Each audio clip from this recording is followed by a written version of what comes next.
Mesdames et messieurs, l'heure est très grave du côté de l'Ukraine. Monsieur Vladimir Poutine vient encore de montrer une fois de plus qu'il n'a pas peur des États-Unis d'Amérique.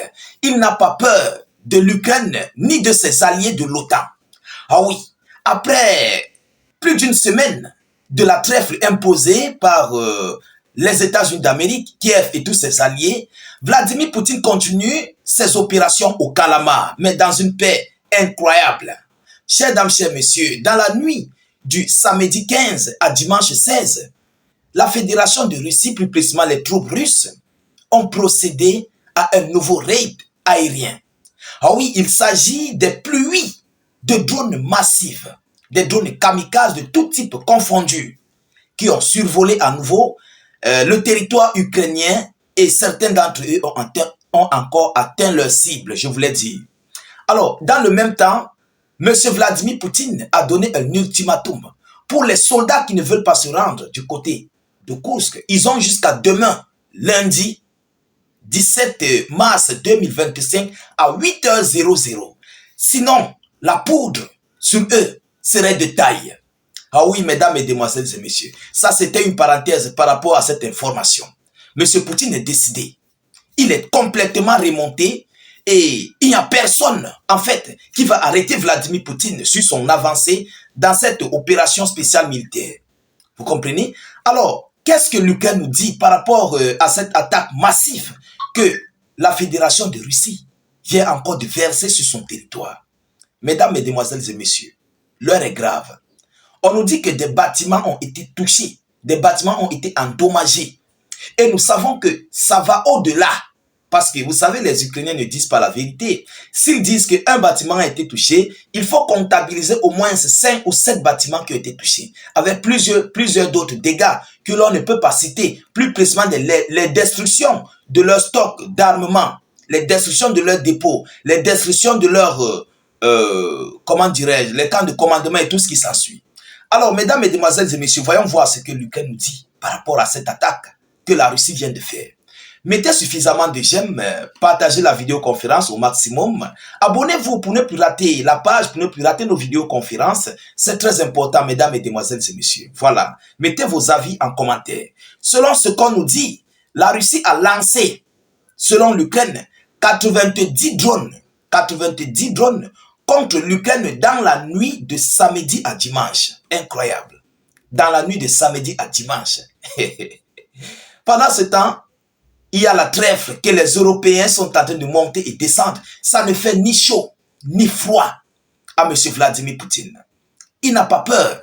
Vous comprenez? Alors, mesdames et messieurs, l'armée russe a attaqué l'Ukraine avec 90 drones de kamikazes, tout type confondu, dans la nuit du samedi 15 au dimanche 16 mars 2025, annonce l'armée de l'air ukrainienne ce dimanche. Tellement ils sont débordés, ils ne peuvent plus cacher les attaques des forces armées russes. Vous savez, les Ukrainiens avant, à l'époque, ils ne publiaient pas les multiples attaques que la Russie exerçait sur leur sol, sur leur territoire. Mais vous savez, au fur et à mesure le temps passe, ils ont compris qu'il faut que nous publions, il faut que nous annoncions cela à nos adversaires, à nos alliés, je vous l'ai dit. Ah oui, pour leur pousser à comprendre ce que la Russie nous fait, et à ce qu'ils puissent venir le plus rapidement possible nous soutenir. C'est en fait ça la stratégie de Kiev. Mais c'est mal connaître la Russie. Qu'est-ce que tes alliés vont bien faire face aux Russes?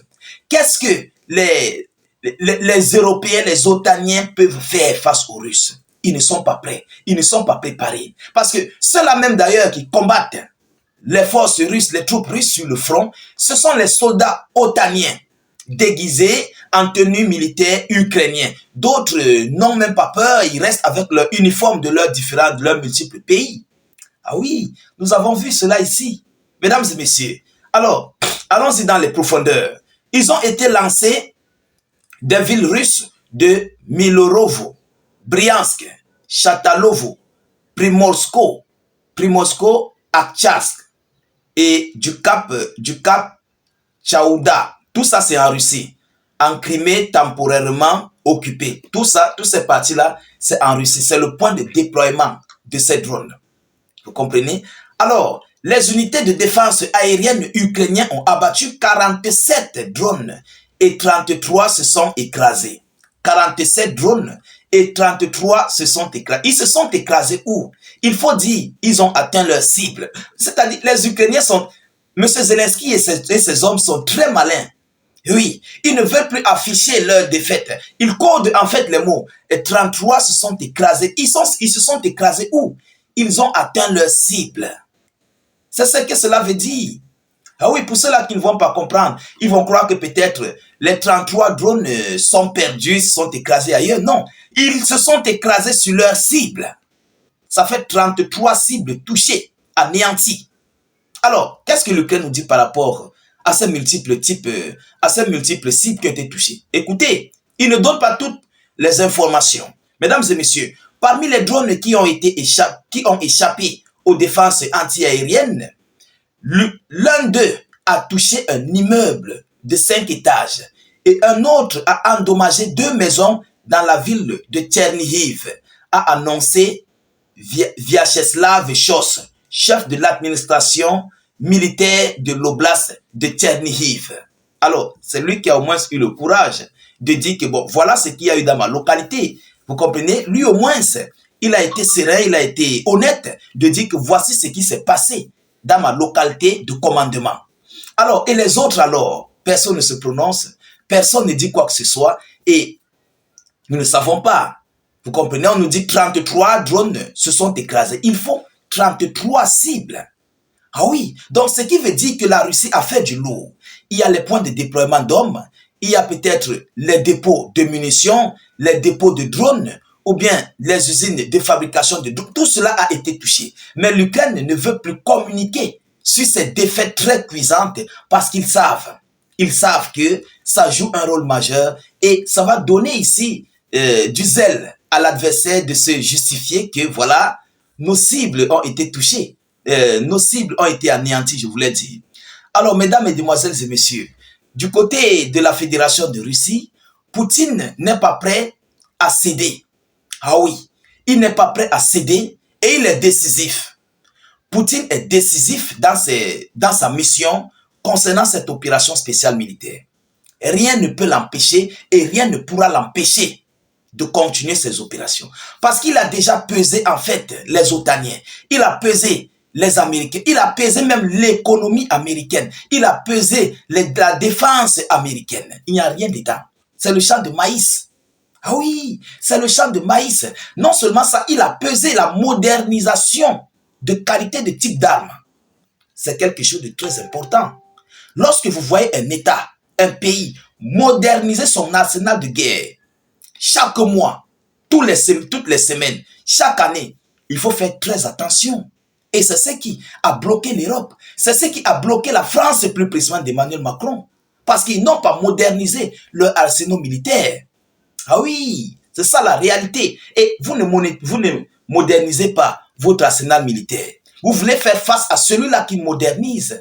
Presque après 3 mois, ou bien chaque mois, il sort un nouveau type d'armement très sophistiqué. Mais c'est incroyable. Vous ne pouvez pas faire face à ce genre de personnes.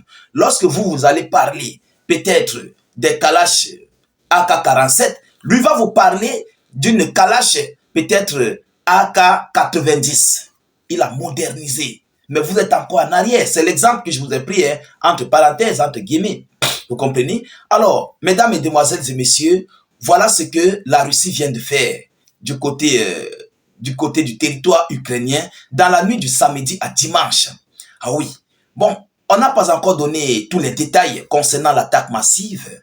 On n'a pas encore relayé tout ce que la Russie a fait comme dégâts lourds sur le sol ukrainien. Je crois qu'au fur et à mesure du temps, les déclarations surgiront. De votre côté, continuez de rester aux aguets. Continuez de vous abonner à nos multiples canaux de réalisation. C'est gratuit, c'est pas payant. Partagez la vidéo dans tous les groupes pour permettre à nos frères de s'abonner aussi, de nous rejoindre, de suivre nos actualités parce qu'ils cherchent nos pages, ils ne savent pas comment faire pour la voir. Et n'hésitez pas de mettre vos avis en commentaire. Même si vous n'avez rien à écrire, mettez salut état d'urgence en commentaire ou encore vive la paix dans le monde.